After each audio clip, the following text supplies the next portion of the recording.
Hello everyone, this is Archie Verma and in this video we are going to cover NCERT line by line of class Ostick Thighs. But before starting the video, you can join my Telegram channel जिसमें कि आप मुझसे कोई भी biology regarding जो भी doubt है आपका या फिर आपको नोट्स चाहिए जो मैंने बनाए थे अपने टाइम पे तो मैं आपको शेयर करूँगी. तो if you want it you can join my channel. So without any delay let's start. तो जैसे आज हम लोग को पता है आज हमारा टॉपिक होने वाला है क्लास ऑस्टिक थाइस. पहले वाली वीडियो में हम लोगों ने बात कर ली थी अबाउट द क्लास कॉन्ट्रिक थाइस. आज हम बात करते हैं ऑस्टिक थाइस नाम की क्लास के बारे में जो कि ऑब्वियसली हमारा सुपर क्लास पाइसेस से बिलोंग करती है.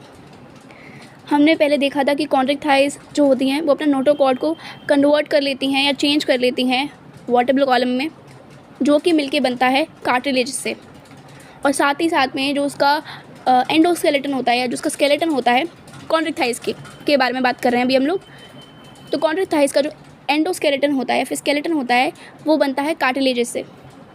लेकिन जब हम बात करते हैं ऑस्टिक थाइस नाम की क्लास के बारे में, इस पर्टिकुलर क्लास के बारे में, तो यहाँ पर जो एंडोस्केलेटन होता है और जो नोटोकॉर्ड अपने आप को वर्टेब्रल कॉलम के अंदर कन्वर्ट करती है, जो नोटोकॉर्ड अपने आप को वर्टेब्रल कॉलम के अंदर कन्वर्ट करती है वो मिलके बनती है. वो बेसिकली बनी होती है किसके थ्रू? वो बनी हुई होती है बोन्स की. वो किससे बनती है? वो बनती है बेसिकली बोन से. यानी कि जो इनका एंडोस्केलेटन होता है ना, जो इनका एंडोस्केलेटन होता है और साथ ही साथ में ये जो ऑस्टिक थाइस नाम की क्लास का ये जो हमारे पास ऑस्टिक थाइस नाम की क्लास का जो वर्टेब्रल कॉलम होता है वो मिलके बना वो होता है बोन्स का. वो किसका बना होता है? वो बना होता है बेसिकली हमारी बोन्स का. ठीक है, तो यहाँ से एग्जैक्टली बोन्स का एंडोस्केलेटन आना शुरू हो चुका है. ओके, अब बात करते हैं हम बेसिकली पहले देख रहे हैं डिफरेंसेस की जो कि कॉन्ट्रिक थाइस क्लास में और ऑस्टिक थाइस क्लास के बीच में होने वाला है. ठीक है, तो वहाँ पे वर्टेब्रल कॉलम या फिर एंडोस्केलेटन था कार्टिलेज का और यहाँ पर जो यानी कि ऑस्टिक थाइस नाम की जो क्लास है यहाँ पर ऑस्टिक थाइस नाम की जो क्लास है यहाँ पर जो वर्टेब्रल कॉलम और एंडोस्केलेटन होने वाला है वो होने वाला है बोन्स का. होने वाला है बोन्स का, मतलब बोन से मिलके बना हुआ स्केलेटन है. ओके, दूसरी चीज़ हम लोग जो बात कर रहे थे वो हम कर रहे थे कि जो हमारे पास क्लास कॉन्ट्रिक थाइस थी, जो क्लास कॉन्ट्रिक थाइस थी वहाँ पर ओपोक्यूलम यानी कि गिल कवर यानी कि गिल्स जो थी वो तो प्रेजेंट थी. रेस्पिरेशन के लिए गिल्स तो प्रेजेंट थी. ठीक है, गिल स्टेज तो प्रेजेंट थी लेकिन उनके ऊपर गिल कवर नहीं था या फिर ओपोक्यूलम नहीं था. बेसिकली गिल्स की जो कवरिंग होती है वो नहीं प्रेजेंट थी. लेकिन जब हम बात करते हैं क्लास ऑस्टिक थाइस के बारे में तो यहाँ पर जो आप बोलो गिल कवर होता है, आप बोल सकते हो गिल कवर जो होता है या फिर जो ओपोक्यूलम होता है या फिर गिल कवर बोल सकते हो या फिर बोल सकते हो और ओपोक्यूलम. ठीक है, तो यहाँ पर जो गिल कवर है और ओपोक्यूलम होता है वो यहाँ पर क्लास ऑस्टिक थाइस के अंदर प्रेजेंट होता है. जो गिल्स के ऊपर कवर लगा होता है, जो गिल की कवरिंग होती है ओपोक्यूलम होता है वो यहाँ पर ऑस्टिक थाइस नाम की क्लास के अंदर प्रेजेंट होता है. ये डिफरेंस हो गया, सेकंड डिफरेंस. देन तीसरे डिफरेंस की तरफ अगर हम आगे बढ़ते हैं तो हम यहाँ पे देखते हैं कि हमारी जो क्लास कॉन्ट्रिक थाइस थी, जो हमारी क्लास कॉन्ट्रिक थाइस थी, ठीक है, जिसमें शार्क वगैरह कंसिडर कर रहे थे हम लोग, इससे पहले वाली क्लास जो थी जो पाइसेस सुपर क्लास के अंदर आती थी उसके अंदर हमें देखने को मिलता है कि वहाँ पर एयर ब्लैडर या फिर स्विम ब्लैडर प्रेजेंट नहीं था. ठीक है, वहाँ पर एयर ब्लैडर और स्विम ब्लैडर प्रेजेंट नहीं था. लेकिन जब हम बात करते हैं यहाँ पर ऑस्टिक थाइस नाम की क्लास के बारे में, ठीक है, या फिर बोल सकते हो कि जहाँ यहाँ पे बोने फिशेज होती हैं बेसिकली, तो यहाँ पर जो एयर ब्लैडर होगा, यहाँ पे क्या है, यहाँ पर जो हमारे पास एयर ब्लैडर है या फिर जो स्विम ब्लैडर है बेसिकली वो यहाँ पर प्रेजेंट होता है. ठीक, अब ये एयर ब्लैडर क्या करता है हम लोगों ने पहले भी बात की थी, मैं एक बार आपको वापस एक्सप्लेन कर देती हूँ. ये जो एयर ब्लैडर होता है क्या करता है, ये इजीली स्विमिंग करने में मदद करता है. ठीक है, या फिर आप बोल सकते हो फ्लोट करने में मदद करता है, स्पेसिफिकली ये बोलना चाहिए. ठीक है, एक ऑब्जेक्ट चाहे वो ह्यूमन हो या फिर एक कोई नॉन लिविंग ऑब्जेक्ट या फिर कोई लिविंग ऑब्जेक्ट भी है, अगर वो पानी के अंदर है या फिर किसी भी फ्लूइड के अंदर है तो उसके नीचे की तरफ ऑब्वियसली बात है, हम लोगों ने पहले भी बात की थी. यहाँ पर जैसे मान लो कि यहाँ पर हमारे पास एक बॉल है. ठीक है, यहाँ पे हमारे पास एक बॉल है. अब इसके नीचे की तरफ हमें पता है कि mg लग रहा होगा. ऊपर की तरफ उस फ्लूइड के अंदर उसके ऊपर ब्योयेंट फोर्स अप्लाई होगा. उस फ्लूइड के अंदर उसके पास ब्योयेंट फोर्स अप्लाई होगा. ठीक है, लेकिन अगर मान लो कि यहाँ पर ये जो mg है, ये जो वेट है और ये जो ब्योयेंट फोर्स है, अगर ये इक्वल नहीं होते हैं आपस में तो क्या होगा, मान लेते हैं कि mg ज़्यादा है. ठीक है, मान लेते हैं कि mg ज़्यादा है, तो यानी कि जो नीचे की तरफ वेट लग रहा होगा वो बहुत ज़्यादा होगा उस पर्टिकुलर ऑब्जेक्ट पे, चाहे वो लिविंग हो चाहे वो नॉन लिविंग हो, और वो नीचे की तरफ डूब जाएगा, वो जो ऑब्जेक्ट होगा वो डूब जाएगा। बेसिकली इस तरीके से हम लोग देखते हैं कि अगर हम लोग एक ग्लास के अंदर पानी है और उसमें अगर हम लोग सिक्का डालते हैं तो सिक्का नीचे जाके बैठ जाता है, ठीक है, इस तरीके से। लेकिन अगर ये mg जो है और ये जो ब्योयेंट फोर्स है, ये मैंने बात करी, ये जो mg है और ये जो ब्योयेंट फोर्स है, अगर ये सेम लग रहे होते हैं, सेम मैग्नीट्यूड के होते हैं, तो वहीं पे ऑब्जेक्ट जो है वो अपने आप को फ्लोट करता रहता है। वो क्या करता रहता है? वो फ्लोट करता रहता है। ओके, अब उसके बाद में हम यहाँ पे क्या इसका मतलब है मेन, तो ऑब्वियस सी बात है मछलियों के पास भी कुछ ना कुछ अमाउंट ऑफ वेट होगा, ठीक है, उनके ऊपर भी कुछ ना कुछ ब्योयेंट फोर्स लग रहा होगा। तो ऐसा ना हो कि ब्योयेंट फोर्स तो कम लग रहा हो और नीचे की तरफ जो वेट है वो बहुत ज़्यादा लग रहा हो, जैसे कि हम लोगों के अंदर यानी कि ह्यूमंस के अंदर होता है, और इस वजह से हम लोग डूब जाते हैं। ठीक है, तो मछलियाँ डूबे ना, इस वजह से उनके अंदर स्विम ब्लैडर होना चाहिए या फिर एयर ब्लैडर होना चाहिए। ठीक है, एयर ब्लैडर या फिर स्विम ब्लैडर एक ही चीज़ है, बस अलग अलग नाम दे रखे हैं। ठीक है, तो ये होना चाहिए, जो कि हमारे पास कॉन्ड्रिक थाइस के पास नहीं था। एयर ब्लैडर यही वाला जो चीज़ थी मैंने बताया अभी, एयर ब्लैडर या फिर स्विम ब्लैडर उनके पास नहीं था। किसके पास नहीं था? कॉन्ड्रिक थाइस के पास नहीं था। लेकिन वो ये जो पर्टिकुलर चीज़ है एयर ब्लैडर और स्विम ब्लैडर, वो ऑस्ट्रिच थाइस के पास होता है। कॉन्ड्रिक थाइस के पास मैं जो बता रही हूँ अभी, जो एयर ब्लैडर है, जो हमारे पास मैं बात कर रही हूँ अभी एयर ब्लैडर के बारे में, एयर ब्लैडर जो था वो कॉन्ड्रिक थाइस के पास नहीं था। लेकिन मैं बात कर रही हूँ अभी ऑस्ट्रिच थाइस के बारे में, ऑस्ट्रिच थाइस के पास ये होता है। ठीक है, अब दूसरी चीज़, अगर कॉन्ड्रिक थाइस के पास नहीं आई तो क्या वो डूब जाती है? नहीं, उनके पास एक चीज़ होती है कि बिकॉज उनके पास एयर ब्लैडर नहीं है, वो अपना ब्योयेंट फोर्स को मेंटेन नहीं कर सकती हैं, इस वजह से उन्हें कॉन्स्टेंटली तैरना पड़ता है। बस उनके पास यही प्रॉब्लम है, इस वजह से हमें शार्क हमेशा कहीं ना कहीं तैरती हुई दिख जाती है। ठीक है, लेकिन ऑस्ट्रिच थाइस क्या है, उनके पास स्विम ब्लैडर है, तो आराम से वेट कर सकती हैं। उनके पास कोई रिस्ट्रिक्शन नहीं है कि उन्हें तैरना ही तैरना पड़ेगा कॉन्स्टेंट हमेशा ही। ठीक है, वो आराम से रुक भी सकती हैं कहीं पे भी, है ना, तैर भी सकती हैं, मतलब उनका मन है, उनको स्विम करना है तो स्विम कर सकती हैं, उनका मन है रुकने का तो रुक सकती हैं। ठीक है, बिकॉज उनके पास जो हमारे पास ये एयर ब्लैडर है वो यहाँ पे प्रेजेंट है। किसके पास? ऑस्ट्रिच थाइस के पास, कॉन्ड्रिक थाइस के पास नहीं होता है। ओके, अब एक बार हम क्या करते हैं, हम लोग एक बार रीड कर लेते हैं इसको कम्प्लीटली, और फिर जो भी चीज़ होगी मैं आपको साथ साथ बताती जाऊँगी, एक्सप्लेन करती जाऊँगी। तो हम लोगों ने बात करी है, हम लोग बात कर रहे हैं क्लास ऑस्ट्रिच थाइस के बारे में अभी। It includes both marine and fresh water fishes with bony endoskeleton. Endoskeleton bony हो गया, वो मैंने आपको एक्सप्लेन कर दिया कि बोन्स का मिलकर बना हुआ एंडोस्केलेटन होगा। लेकिन ये बात आती है कि यहाँ पे मरीन फिशेज आएंगी कि फ्रेश वाटर। कॉन्ड्रिक थाइस में हम लोग याद करते थे कि उनके अंदर शार्क्स होती थी, और शार्क आती थी मरीन कंडीशन के अंदर या फिर सी वाटर कंडीशन के अंदर। लेकिन हमारे पास जो बाकी की मछलियाँ होती हैं, जैसे कि हमारे पास हमारी गोल्ड फिश हो गई, जो भी हम लोग रोहू हो गई, कातला हो गई, ये आप इनके बारे में बोल सकते हो। आपके पास जो सैल्मन फिश होती है वो बोल सकते हो। ठीक है, अब हमारे पास ये सारी की सारी जो मछलियाँ हैं, जैसे मान लो ये कुछ मछलियाँ होती हैं, वो अलग अलग कंडीशन में रहती है। ऑब्वियसली बात है, जो हम लोग अपने घर में एक्वेरियम के अंदर भी रखते हैं, वो सारी की सारी मतलब फ्रेश वाटर भी हो सकती है, मरीन भी हो सकती है। तो अलग अलग टाइप ऑफ मछलियाँ यहाँ पे एग्जिस्ट कर सकती हैं इस पर्टिकुलर क्लास के अंदर। ठीक है, जैसे अगर हम बात करते हैं हमारे सी हॉर्स के बारे में, है ना, अपने सी हॉर्स के बारे में, तो मरीन कंडीशन के अंदर देखने को मिलता है। हमें ऐसा थोड़ी होता है कि किसी भी नॉर्मल छोटे से पॉन्ड के अंदर, रिवर के अंदर हमें सी हॉर्स देखने को मिल जाए, नहीं। ठीक है, इसी तरीके से हमारे पास ये जो अलग अलग टाइप ऑफ मछलियाँ हैं, ये हो सकता है कि कुछ मरीन कंडीशन से हों और कुछ हो सकता है कि फ्रेश वाटर की कंडीशन से हों। ठीक है, अब उसके बाद में वहाँ पे लेकिन जो हमारे पास कॉन्ड्रिक थाइस का जो कार्टिलेजिनस फिशेस थी, वहाँ पर रिस्ट्रिक्शन था कि वो मेजॉरिटी में मरीन कंडीशन में ही रहती हैं।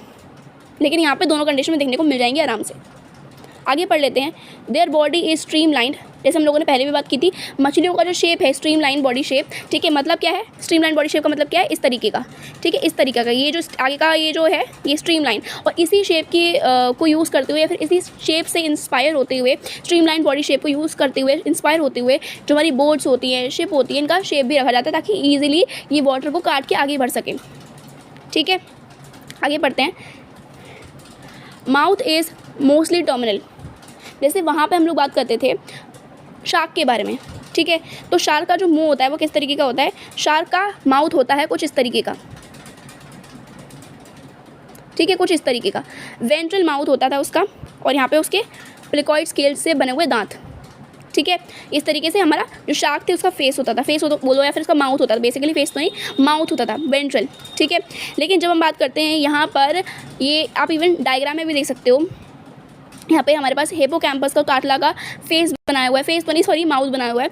तो यहाँ पर अगर मैं बाकी के एज अ जनरली मछली के बारे में बात करूँ तो यहाँ पे जो मछलियाँ होती हैं उनका फेस किस तरीके से होता है, फेस नहीं सॉरी माउथ किस तरीके का होता है, उनका कुछ मुँह इस तरीके का होता है, इस तरीके का, ठीक है, इस तरीके का होता है। ऑब्वियसली बात है ये शार्क का माउथ हो जाएगा वेंट्रल पोजीशन पे, यहाँ पे इनका माउथ टर्मिनल पोजीशन पे, ठीक है। तो इस तरीके से यहाँ पे दे रखा है। यहाँ पर अगर आपसे पूछते हैं इसकी लोकेशन यानी कि ऑस्टिक थाइस की सॉरी एंड कॉन्ड्रिक थाइस की, ऑस्टिक थाइस की एंड कॉन्ड्रिक थाइस की, तो इनकी पोजीशन देखो ऑब्वियसली बात है डोर्सल वेंट्रल में कंपेयर करोगे तो दोनों ही जगह पे वेंट्रल आपको देखने को मिलेगा।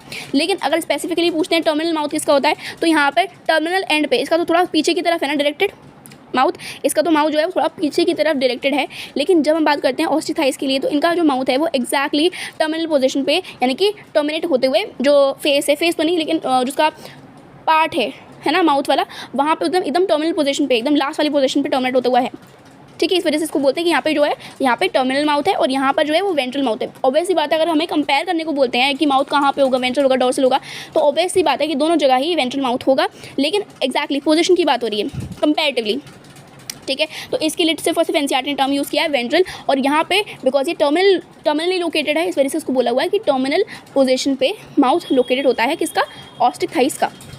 ओके, थोड़ा आगे पढ़ लेते हैं।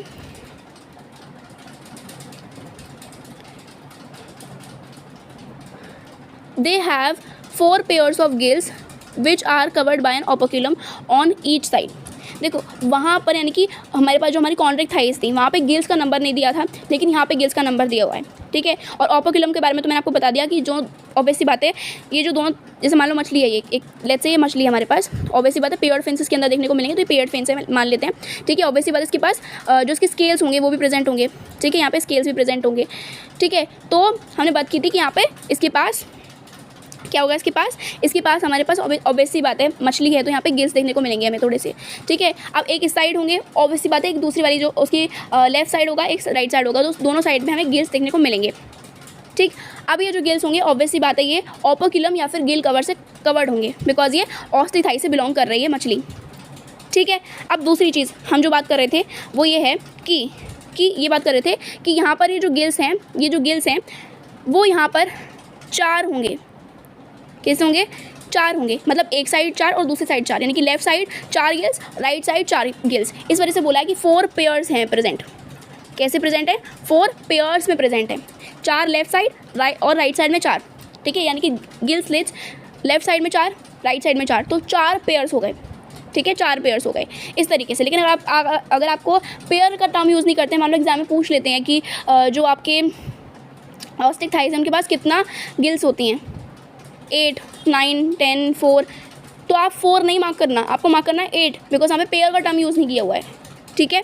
अगर पेयर का टर्म यूज़ करेंगे तो आप बोलोगे 4 पेयर्स, अदरवाइज आपको 8 मार्क करना है, ठीक है। और वहाँ पर जब हम बात करते थे वहाँ पे 6 to 12 पेयर्स थे, किसके अंदर, हमारे पास जो हमारा साइक्लोस्टोमेटा था वहाँ पे, ठीक है।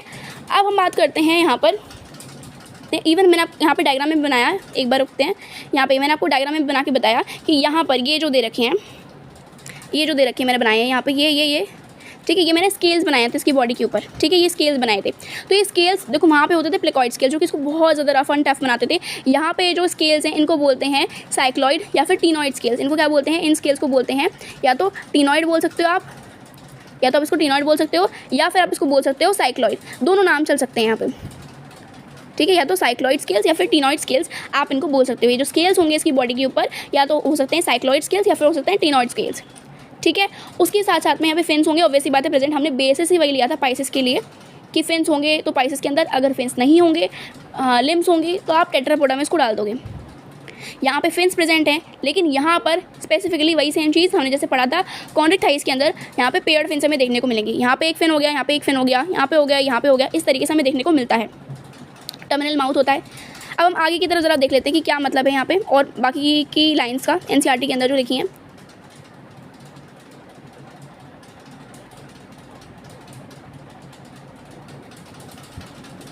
आगे पढ़ते हैं। Skin is covered with cycloid और ctenoid scales, air bladder is present which regulates buoyancy, जैसे मैंने आपको बताया। Heart is 2 chamber 1 auricle and 1 ventricle, because obvious सी बात है ये जो पूरा का पूरा सुपर क्लास स्पाइसेस है इसके पास सिर्फ और सिर्फ 2 चेंबर्स होते हैं हार्ट के अंदर। सिंगल सर्कुलेशन ये लोग फॉलो करते हैं जैसे हम लोगों ने पहले देखा था। ठीक है, यहाँ पे क्या होगा, इनके पास एक एट्रिया होगी और एक ही वेंट्रिकल होगा। ठीक है, और यहाँ से ही पंपिंग होती रहेगी। ठीक है, और अगर हम लोग सीक्वेंस के बारे में बात करते हैं, इनके सीक्वेंस के बारे में कि किस किस तरीके का सीक्वेंस होगा, तो पहले एट्रिया में जाएगा ब्लड, एट्रिया के बाद जाएगा वेंट्रिकल में, वेंट्रिकल के बाद जाएगा लंग्स में, और यहाँ से ऑक्सीजनेटेड ब्लड जो होगा वो बॉडी के पास जाएगा, और बॉडी के बाद जो बॉडी में से डीऑक्सी ब्लड होगा वो वापस जाएगा एट्रिया के अंदर। यानी कि हमेशा जो हमारा हार्ट है, दोनों चेंबर्स जो हैं हार्ट के इस ऑस्टिथाइस के अंदर, चाहे वो कॉन्ट्रैक्टाइल्स हो, इनके पास सिर्फ और सिर्फ डीऑक्सी ब्लड ही आ रहा है दोनों चेंबर्स के अंदर। और यहाँ पर हार्ट के पास सिर्फ एक ही बार ब्लड जा रहा है, इस वजह से इसको बोलते हैं सिंगल सर्कुलेशन। इसको क्या बोलते हैं? इसको बोलने लगते हैं हम लोग सिंगल सर्कुलेशन। ठीक है, इसको क्या बोलने लगते हैं? इसको बोलते हैं सिंगल सर्कुलेशन। क्या बोलते हैं? Single circulation. ठीक है, अब हम आगे पढ़ लेते हैं, और 2 चेंबर हो गए हमारे हार्ट के। ठीक है, आगे पढ़ते हैं। They are cold blooded animals, जैसे हम लोगों ने बात की थी, पोइकिलोथर्मस थे हमारी कॉन्ट्रैक्टाइल्स भी, और यहाँ पे ये लोग भी जो हैं वो पोइकिलोथर्मस या फिर टेम्परेचर अपना जो है बॉडी का वो मेंटेन नहीं कर पाते, और इसी वजह से इनको कोल्ड ब्लडेड एनिमल्स भी बोलते हैं। और ये सब सिर्फ और सिर्फ आप मछलियों के बारे में नहीं बोल सकते, जो बाकी के सारे इनवर्टिब्रेट्स थे मेजॉरिटी में बाकी के सारे जो इनवर्टिब्रेट्स थे, ठीक है, चाहे वो नॉन कॉर्डेट्स में आते हैं, जो बाकी की जो 2 हैं जो कॉर्डेट्स में हैं लेकिन वर्टिब्रेट्स में नहीं आते। बेसिकली आप पूरा का पूरा समझो कि पूरा का पूरा नॉन कॉर्डेटा, साथ में जो हमारे पास हमारे यूरोकॉर्डेटा थे, और हमारा जो सिफेलोकॉर्डेटा था वो भी।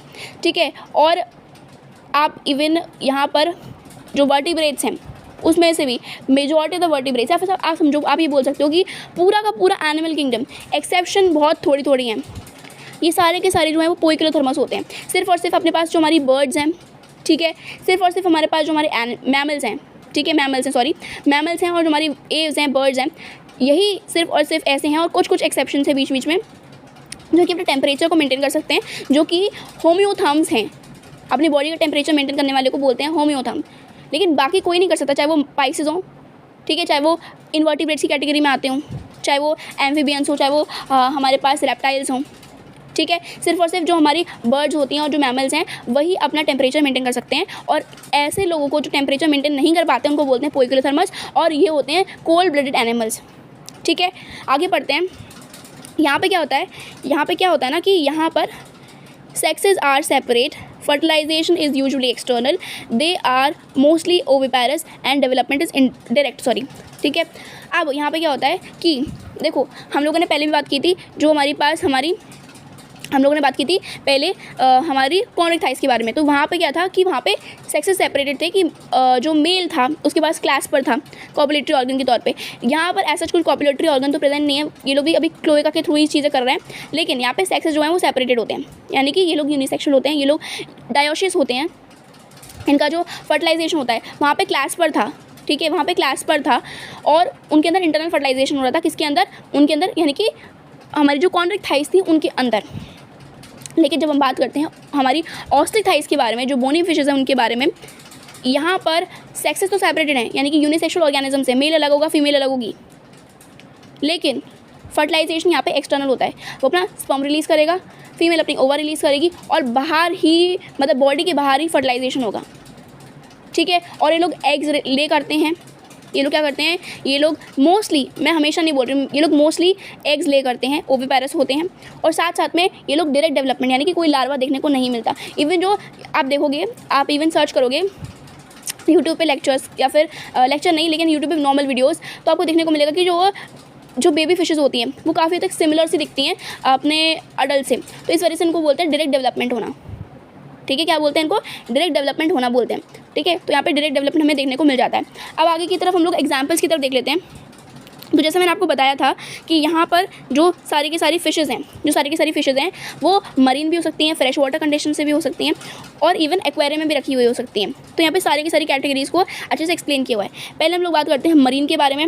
मरीन में आ जाएगी एक्सोसीटस, फ्लाइंग फिश, ठीक है। क्या जाएगी? एक्सोसीटस, फ्लाइंग फिश। तो ऐसा नहीं होता कि ये फ्लाइंग फिश ना उड़ती है जनरली, इसके पास कोई पंख होते हैं, ऐसा कुछ नहीं होता।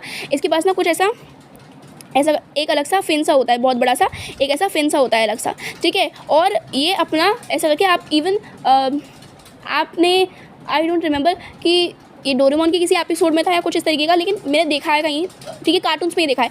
ठीक, क्या होता है कि ये जो मछलियाँ होती हैं इनके पास बहुत बड़ा सा फिन होता है, ठीक है, और ये उछलती हैं, बेसिकली उछलती हैं, आप ये बोलो, तो इस वजह से इनको बोलते हैं फ्लाइंग फिश, बिकॉज ये काफ़ी अच्छा आपको दिखता है कि हाँ ये उछल रही हैं पानी में, जो पानी का जैसे मान लो पानी की लेयर है, लेट्स से ये मान लेते हैं कि हमारे पास ये पानी की लेयर है, ठीक है, उसके पास आपको देखने को मिल जाएगा कि यहाँ पर ऐसे करके कोई मछली जो होगी वो यहाँ से ऊपर से ऐसे करके आ रही है, बाहर निकल रही है और वापस 1 सेकंड के अंदर वापस पानी में जा रही है, फिर निकल रही है, फिर वापस आ रही है, उछल रही है, मतलब बेसिकली पानी के अंदर, ठीक है। और इसी मछली के पास में क्या होता है कि बहुत बड़ा सा ऐसा करके एक फिन सा होता है, ठीक है, और ये बेसिकली आपको ऐसा लगता है कि ये उड़ सी रही है, लेकिन ऐसा होता थोड़ी है, ठीक है, कोई उसके पास पंख थोड़ी है, तो ऐसा सब होता है। तो बेसिकली हम इसी फ़िश के बारे में बात कर रहे हैं। किसके बारे में बात कर रहे हैं? हम लोग बात कर रहे हैं हमारी फ्लाइंग फ़िश के बारे में, जिसका जो साइंटिफिक नेम है वो है एक्सोसीटस, कॉमन नेम है फ्लाइंग फ़िश, ठीक। दूसरी आती है हमारी हिप्पोकैम्पस सी हॉर्स। अब यहाँ पे क्या होता है, ये एनसीईआरटी में नहीं है, लेकिन मैं आपको थोड़ा सा बता देती हूँ। यहाँ पर क्या होता है कि जो सी हॉर्स होता है, यहाँ पर जो मेल्स होते हैं वो यंग वंस को बर्थ देता है, ठीक है। थोड़ा सा एक यूनिक सी चीज़ है यहाँ पे। जनरली हर ऑर्गेनिज्म के अंदर जो फीमेल होती है वो बर्थ देती है यंग वंस को, लेकिन यहाँ पर सी हॉर्स की केस के अंदर मेल बर्थ देता है और उसके पास एक ब्रूड पाउच भी होता है। ओके, आगे पढ़ते हैं। फ्रेश वाटर फिशेस के बारे में अब हम लोग बात कर लेते हैं। किसके बारे में बात करते हैं? अब हम लोग बात करते हैं फ्रेश वाटर फिशेस के बारे में। तो फ्रेश वाटर फिशेस में क्या होता है, यहाँ पे आती है लेब्यू। तो यहाँ पे फ्रेश वाटर फिशेस में आता है हमारे पास लेब्यू, और ये लेब्यू जो है इसका कॉमन नेम रोहू है, ठीक है। और ये जो लेब्यू है यानी कि रोहू जो है, कातला है ना, ये सारी की सारी जो मछलियाँ हैं जो फ्रेश वाटर की हैं, ऑब्वियसली बात है, ये जनरली खाई भी जाती हैं। इवन सैल्मन फिश भी जो है जो खाई जाती है वो भी ऑस्ट्रिकथाइस से बिलोंग करती है, ठीक है। तो ये फ्रेश वाटर में आ जाएगा लेब्यू, रोहू, कातला जिसका कॉमन नेम कातला है, क्लैरियस, मागुर। अब हम बात करते हैं एक्वेरियम के अंदर रखी हुई जो हमारी फिशेज़ हैं उनके बारे में। तो एक्वेरियम के अंदर आती है बेटा, fighting fish and Pterophyllum angel fish, ठीक है। एक बार हम लोग डायग्राम भी देख लेते हैं। यहाँ पे बनाए हुए हैं बोनी फिशेस के डायग्राम, हिप्पोकैम्पस सी हॉर्स, ठीक है। यहाँ पर उसके ऐसा करके कुछ यहाँ पे इसका ब्रूड होता है और ये ब्रूड से जो यंग वंस हैं उनको क्या बोलते हैं, बर्थ देता है और सिर्फ मेल कर सकता है। यहाँ पर ये एक ही पूरे एनिमल किंगडम में एक्सेप्शन दे रखा है, ठीक है।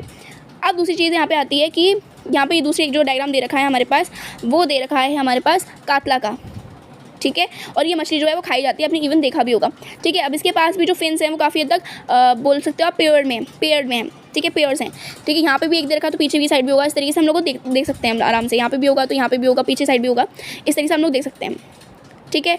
So this was all about this video. अगली वीडियो में हम बात करेंगे about the class amphibia. Thank you.